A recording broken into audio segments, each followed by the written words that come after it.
January the 15th, 2019. These are one hammer and 3 axes that I've had for years.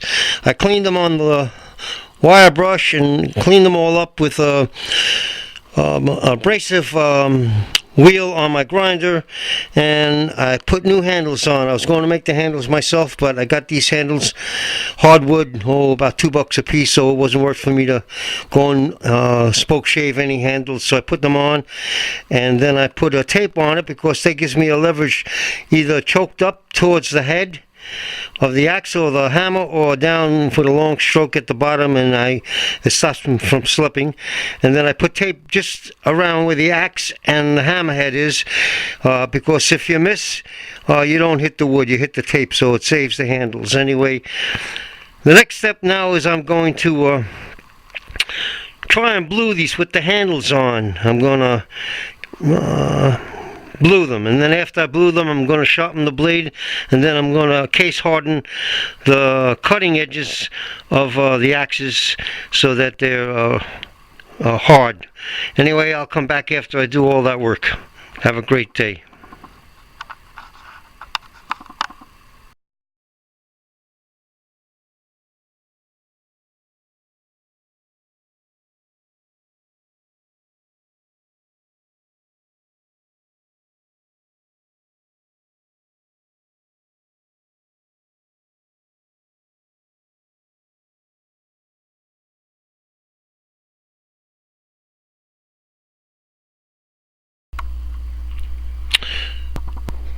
January the 15th, 2019. This is phase 2. I just finished bluing the axes and the hammer, and they didn't come out too bad. And the cutting edges are now hard, and I'll give them a try later on today. And as you can see in the pictures before this here, I showed where I put fiberglass, not fiberglass, but epoxy resin and sawdust into where the handle goes into the hole that holds the axe on, and I put a metal piece in there to split the wood to make it tight, and that should hold up pretty good. Anyway, have a great day.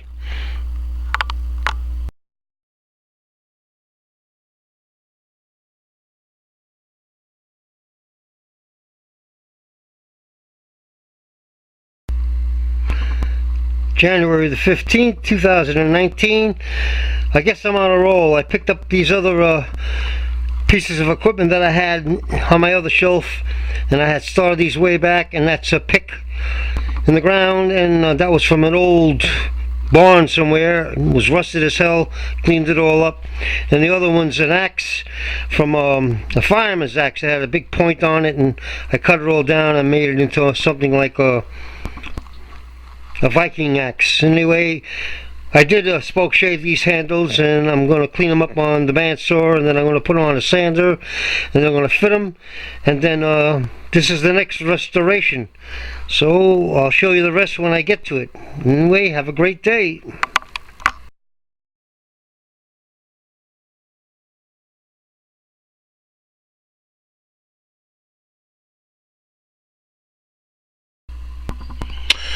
January the 17th, 2019. This is going to be the final part of the axes restoration and one hammer. Anyway, I put all new handles on all of them, and they're pretty well all ready to go.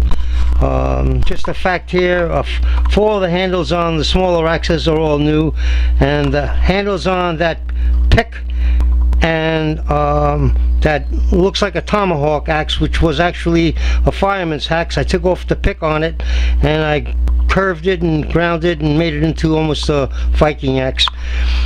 Anyway, and the other one I cut off the one pick side of it, and there's only one pick side left. And Andy, if you watch this here, those 2 handles are made from that wood that I gave you, the Hackmatack Tamarack Larch or Juniper, or whatever they want to call it. but I had cut that on the table saw, and then I put it through the bandsaw, and then I put on my oscillating sander, and then I sanded by hand. And none of these handles are made to be perfect. I just made them so they fit in the axe, they hold good, they handle good, they're sanded, they're oiled, and they'll do the job. Prettiness doesn't do the job. A sharp axe does the job, and a sturdy axe and a strong connection to the head of the axe does a good job. Anyway, you got to be safe with all this stuff because you can get cut. So all of you have a great day. I'm going to show you the axe here. It's pretty well in there. And the pick. And I've got wedges inside the wood, inside the head of all of them, little steel wedges, so that will hold up. Anyway, you all have a good day. Keep smiling.